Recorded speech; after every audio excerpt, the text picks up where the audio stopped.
Hey everyone, welcome to episode 48 of Piv's NXT Point of View podcast. My name is Bill Pivets.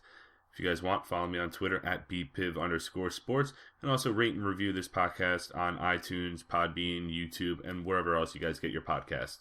Before I get into this week's episode, I also want to give my review on the Royal Rumble that just happened this past Sunday. So if you guys don't know, Triple H won the Royal Rumble and is now the WWE World Heavyweight Champion. I'm okay with it because I know where they're going with this long term. It's going to lead to a Roman Reigns Triple H main event of WrestleMania, which I'm not happy about. I wish that match would take place lower on the card. But the story is, I guess, to build Roman Reigns up. He's going to be like a 3 or 4 time champion already, which I don't know if that helps or hurts, but they at least have a plan going with Triple H winning the championship. It's not going to be something long term. So back to the undercard. The show kicked off with Kevin Owens and Dean Ambrose in a last man standing match, which was a really good, really fun brawl. Then you also had, I don't think I'm going in order here, you had the tag team champions, the New Day against the Usos, with New Day winning. I really hope we don't see another Usos New Day match. They have enough tag teams on the roster to break up that monotony. Maybe call up an NXT tag team or two, but I just hope we're done with that. You also had Kalisto win back the United States Championship against Alberto Del Rio, and Charlotte held on to her Women's Championship, or Divas Championship, against Becky Lynch. As for the Royal Rumble match itself, it was actually a lot of fun. Roman Reigns and Rusev kicked off. They were the last two in the Royal Rumble last year. Number 3 was the biggest surprise entrant, AJ Styles, who made his debut. He also had a nice match against Chris Jericho on Raw. Sami Zayn entered in at number 20. The Wyatt family, especially Braun Strowman, had a good showing, just dumping people over. Lesnar came in a little later, dumped them all out. Dumped out the 3 of them, but they came back in, and them with Bray took out Brock Lesnar, which may lead to a Bray Lesnar match at WrestleMania. Hopefully Fastlane, but it's going to look like it's going to be drawn out all the way until Mania. And then the final 4 was Ambrose, Triple H, Sheamus, and Reigns. Reigns dumped out Sheamus. Triple H dumped out Reigns, which led Ambrose and Triple H as the final 2. And then Triple H ended up winning. But overall, I actually enjoyed this year's Royal Rumble, one of the best in the last few years. So this week's episode of NXT was headlined by a triple threat number 1 contenders match with Sami Zayn, Baron Corbin, and Samoa Joe. First match on the card was the team of American Alpha, Jason Jordan and Chad Gable, against Blake and Murphy. And I also like that they went with a singular term, alpha, instead of alphas, like they discussed last week. American Alphas doesn't sound, I don't think it sounds grammatically correct. It just doesn't roll off the tongue as American Alpha. During the match, Corey Graves and Tom Phillips also hyped up the tag team division, and rightfully so. They compared it to when Corey Graves and Adrian Neville were tag team champions back in the day. But this tag team roster is so much more depth compared to where it was a couple years ago. Gable and Jordan worked over Murphy a little early in the match. The heels thought they had better of Gable, but Chad was able to kick Murphy, and then he took down Blake. He then landed 2 deep arm drags and a nice head scissors takedown, and a huge Gable chant broke out. Murphy feigned a knee injury. He kind of oversold it, screaming really loud. He then signaled to Blake to attack Gable, and Murphy chop blocked Gable, giving the heels the advantage. They then grounded Gable by targeting that knee a little bit. Jason Jordan got the hot tag and took out both Blake and Murphy. American Alpha then hit their assisted back suplex finisher to get the win. It was a good match. Jason Jordan got a nice reaction from the hot tag. He's getting close to Chad Gable's reaction, but he's getting there. And Chad Gable and Jason Jordan continue to win. They're on the ascent in the NXT Tag Team division, which could lead to a tag team title shot down the road. And Chad Gable also plays a nice sympathetic babyface because of his size. He was a little smaller than Blake and Murphy, which got the crowd behind him to overcome and tag in his partner. Tom Phillips did note on commentary that they defeated their 3rd team that were former NXT Tag Team Champions. So this is definitely going to put them in line for a title shot soon. And this continues my thought that Blake and Murphy are on the back burner for a while now as they continue to lose against these up-and-coming teams. I don't know if it was here or after the next match, but we got a Sami Zayn recap of his appearance in the Royal Rumble. Alex Reyes then interviewed Dana and Emma. He mentioned that Emma faces the number 1 contender, Carmella, next week. She said that Carmella doesn't have the skills to beat Bayley or even herself, and that Carmella's luck is about to run out. We then got a video package of Asuka's time in NXT so far. Second match on the card was Nia Jax with Eva Marie against Liv Morgan. Jax tossed her around a little bit and locked in a modified Cobra Clutch. Liv broke free and connected with 2 drop kicks, but Nia Jax didn't really budge. Jax then caught her off the ropes and slowly transitioned her into a sidewalk slam and then hit the leg drop to get the win. And when I say slowly, it's like she literally took her time, like she's handling a baby, positioning her for the side slam and then dropped her.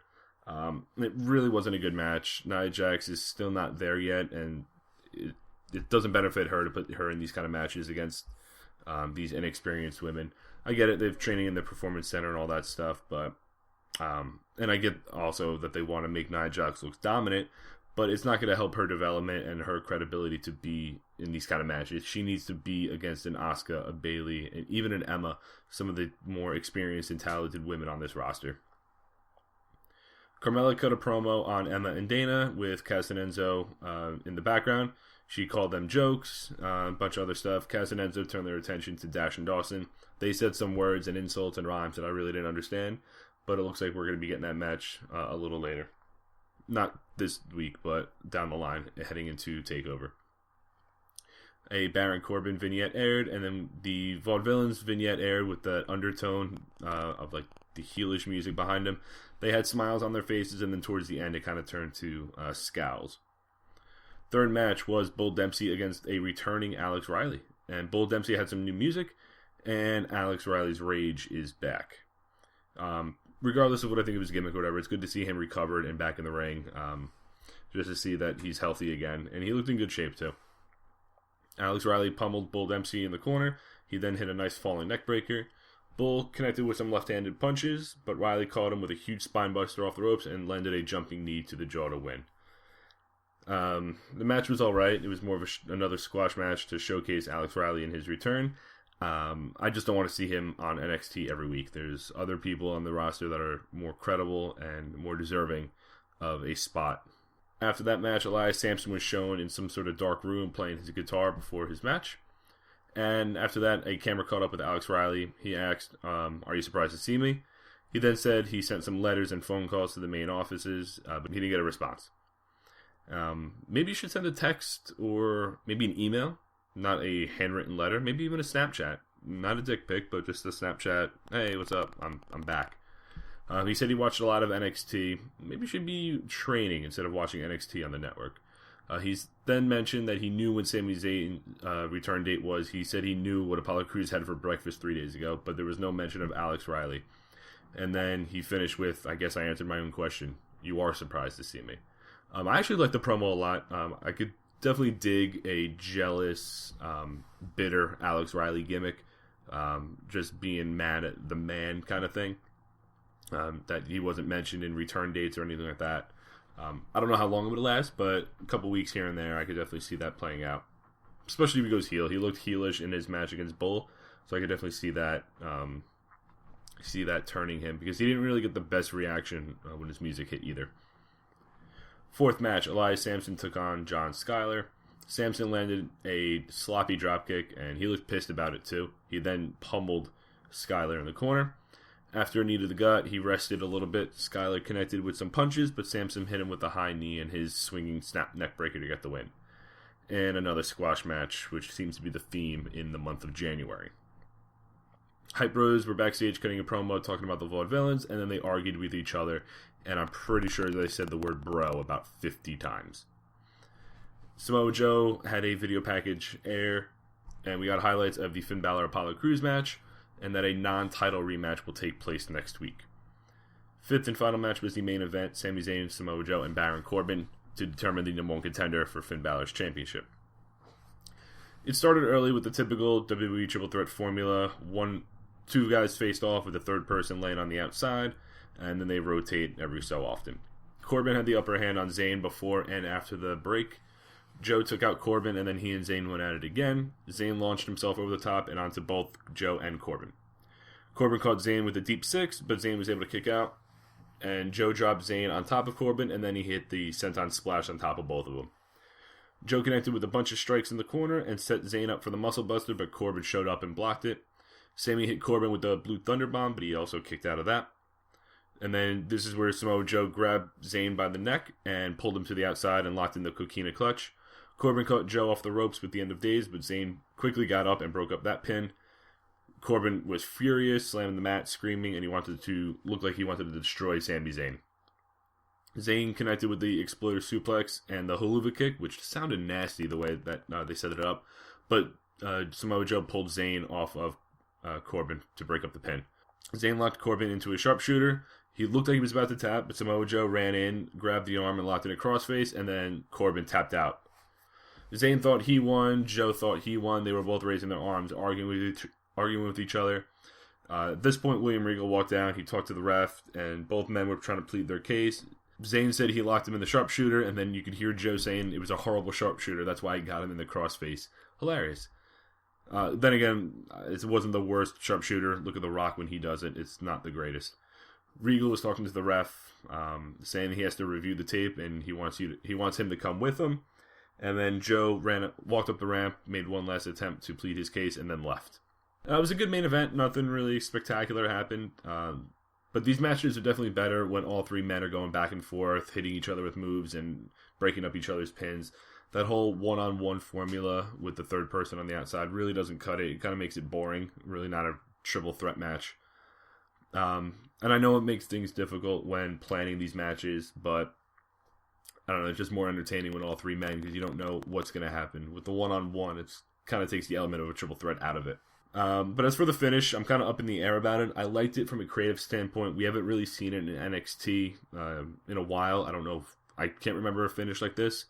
But I would have been a bigger fan if they either announced something right away and not just talking when the fans couldn't hear them because they were chanting, "We can't hear you," during the segment, or during the post-match anyway.